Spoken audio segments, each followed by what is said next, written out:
did this conference, begin, and what would you tell somebody who maybe doesn't know anything about it, and why it would be worth their time to come to the next conference? Well, the summit originated 22 years ago. Actually started in Dallas. And at that point it focused mostly on adult survivors of child abuse and domestic violence survivors. It moved to Canada the next year. Then it came back to Texas, went to Austin, and it was focusing on children exposed to domestic violence.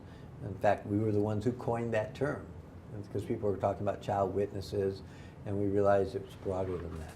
The idea of the conference was to have researchers, practitioners, policymakers, survivors, advocates interact, because people didn't, and some unfortunately still don't, do that. So, and it was also interdisciplinary.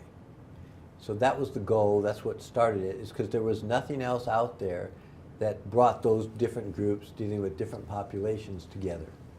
And we started with a couple hundred people, and then it broadened to the entire International Summit on Violence, Abuse, and Trauma, which is what we have now. So now there are 11 tracks. It includes researchers, practitioners, people on the front lines or in private practice.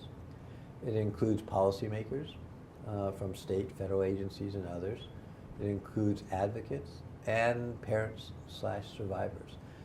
So on different panels, they interact.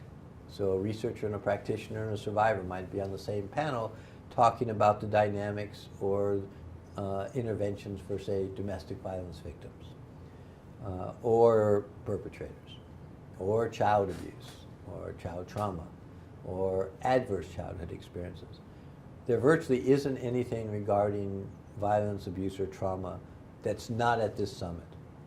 And it goes 4 full days and covers from beginning to advanced all these different topics.